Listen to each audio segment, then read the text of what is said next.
Hello दोस्तों, स्वागत है आपके अपने यूट्यूब चैनल ज्ञान ग्रुप में। जी, आज हम बात करने वाले जीके के कुछ महत्वपूर्ण क्वेश्चंस के बारे में। तो चलिए शुरू करते हैं बिना देर के। तो पहला क्वेश्चन है, रथ मंदिर का निर्माण किसने करवाया। तो देखिए, रथ मंदिर के निर्माण की बात करें तो नरसिंह वर्मन प्रथम ने करवाया था। अब रथ मंदिर जो है आपका महाबलीपुरम में स्थित है। कहाँ पे स्थित है? महाबलीपुरम। ये कहाँ पे है? तमिलनाडु में, तमिलनाडु। ठीक है, तो ये चीज़ें ध्यान रखिएगा। रथ मंदिर की कुल संख्या है 7। एक किसके किसके नाम पे है? एक गणेश जी के नाम पे है, गणेश जी। द्रौपदी, द्रौपदी द्रौपदी के नाम पे है। तथा 5 पांडवों के नाम पे, पांडव के नाम पे है। ठीक है, तो ये भी ध्यान रखिएगा। सबसे बड़ा जो रथ मंदिर है वो कहाँ? वो धर्मराज है, धर्मराज। और सबसे छोटा जो है द्रौपदी है। ठीक है, तो ये भी ध्यान रखिएगा। ठीक है, अब यहाँ पे नरसिंह वर्मन प्रथम की बात करें तो पल्लव वंश के शासक थे, पल्लव वंश के शासक थे। और नरसिंह वर्मन प्रथम ने 2 उपाधि भी धारण की है। एक है बतापी कोड, बतापी कोड, और दूसरा है महामल। तो ये चीज़ भी आप ध्यान रखिएगा। ठीक है, तो आशा करते हैं आपको ये सारी चीज़ें समझ में आई हो। एक और बात याद रखिएगा कि हेनसांग जो यात्री थे, हेनसांग जो यात्री थे वो कांची किसके समय में गए थे? तो नरसिंह वर्मन प्रथम के समय में ही गए थे। ठीक है, और एक और चीज़ आपको ध्यान रखिएगा, रथ मंदिर का निर्माण जो है द्रविड़ वास्तुकला के अनुसार हुई है, द्रविड़ वास्तुकला।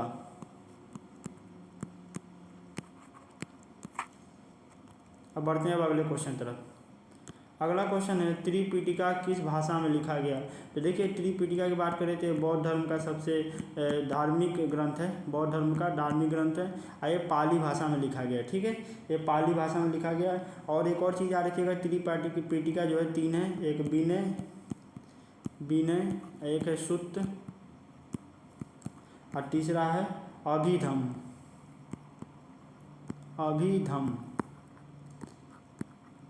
ये अभिधम। तो 3 त्रिपिटिका हैं, विनय, सुत्त, अभिधम। ठीक है, तो ये चीज़ भी आप ध्यान रखिएगा। अब यहाँ पे बौद्ध धर्म की बात कर रहे हैं तो सबसे इम्पोर्टेंट पूछा जाता है बौद्ध संगति के बारे में।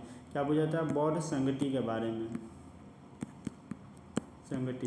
तो ये याद रखिएगा। तो बौद्ध संगति, जो पहला बौद्ध संगति हुआ था वो 483 ईसा पूर्व में हुआ था। और ये कब हुआ था? अजातशत्रु के समय में, अजातशत्रु के समय में। ठीक है, तो ये भी याद रखिएगा। सेकेंड जो हुआ था 383 ईसा पूर्व में हुआ था, ये आपका काला शोक के समय में हुआ था।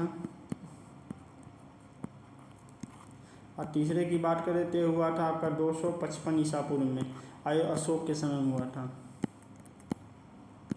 और चौथे की बात करें तो पहली सदी में हुई थी, और ये कनिष्क के समय में बात हुआ था।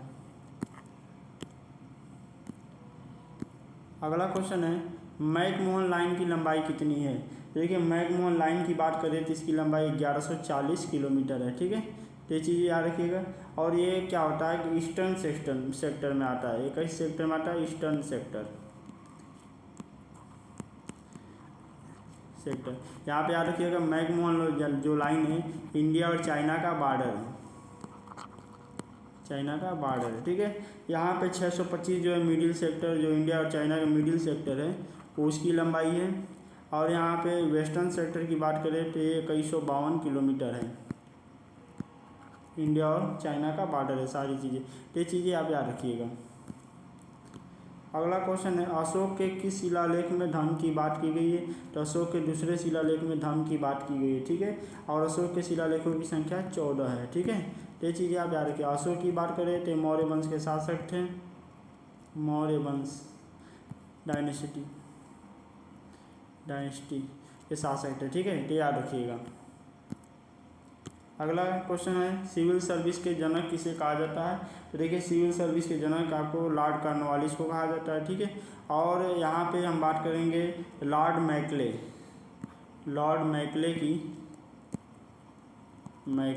इन्हीं के सुझाव के अनुसार सिविल सर्विस में प्रतियोगी परीक्षाएं कराने जाने लगी। ठीक है, और एक और चीज़ याद रखिएगा, इस संविधान में पार्ट 14 और अनुच्छेद नंबर 315 से 323 के बीच में इसकी व्यवस्था की गई सिविल सर्विस की। ठीक है, और यहाँ पे सिविल सर्विस दिवस की बात करें तो 21 अप्रैल को मनाया जाता है, 21 अप्रैल को सिविल सर्विस दिवस मनाया जाता है। और एक और बात ये बताएं कि सरदार वल्लभ भाई पटेल ने इसको सिविल सर्विस को संबोधित करते हुए कहा था steel frame of India, steel frame of India कहा था। ठीक है, यहाँ पे ध्यान रखिएगा। और भारत के पहले सिविल सर्विस थे जो थे वो रविन्द्रनाथ टैगोर जी के बड़े भाई थे सत्येंद्र नाथ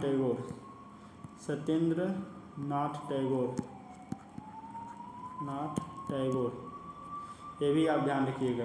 और अंग्रेज़ों के ज़माने में जब सिविल सर्विस वालों को ट्रेनिंग देनी होती थी तो हैलीवली कॉलेज करके था इंग्लैंड में, वहाँ पे भेजा जाता था। हैलीवली कॉलेज इंग्लैंड में था, वहाँ पे भेजा जाता था। एक और क्वेश्चन पूछा जाता है IS डे कब मनाया जाता है, तो 29 जून को मनाया जाता है IS डे। ठीक है, तो इतने सारे क्वेश्चन आप तैयार रखिएगा। अगला क्वेश्चन है 10वीं अनुसूची किस अनुच्छेद के अनुसार जोड़ा गया। तो देखिए 10वीं अनुसूची जो है 52वें अनुच्छेद के अनुसार जोड़ा गया, 52वें संशोधन के अनुसार जोड़ा गया, सॉरी। ये 1985 में हुआ था 52वां संशोधन। ठीक है, इसमें 10वीं अनुसूची में दिया गया दल बदल के बारे में, दल बदल कानून के बारे में दिया गया है, जिसको इंग्लिश में एंटी डिफेक्शन लॉ कहते हैं, एंटी डिफेक्शन लॉ। यहाँ ध्यान रखिएगा 42वां संशोधन जो हुआ था 1976 में हुआ था, 1976 में हुआ था। ऐसे मिनी कॉन्स्टिट्यूशन कहा जाता है। ठीक है, ये भी ध्यान रखिएगा। यही एकमात्र संशोधन है जो प्रस्तावना में संशोधन हुआ था इसी के दौरान, इसी में। ठीक है, 73वां जो है पंचायत से संबंधित है, 1992 में हुआ था। ये सारी चीज़ें आप ध्यान रखिएगा। अगला क्वेश्चन है गंगा नदी किस जगह से मैदानी क्षेत्र में प्रवेश करती है। तो हरिद्वार से मैदानी क्षेत्र में प्रवेश करती है। प्रयागराज में गंगा यमुना और सरस्वती का संगम है। और देव प्रयाग की बात करें तो यहाँ पर मंदाकिनी नदी आकर मिलती है। और यहीं से देव प्रयाग से ही गंगा नदी का नाम गंगा पड़ता है, इसके पहले इसका नाम भागीरथी रहता है, भागीरथी। अगला क्वेश्चन है संविधान सभा का चिन्ह क्या था। देखिए संविधान सभा का चिन्ह था हाथी। ठीक है, ये भी याद रखिएगा। एक और क्वेश्चन है भारत में स्थापित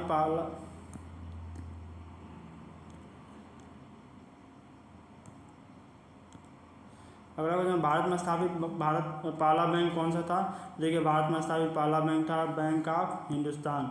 ये 1707 में स्थापित किया गया था।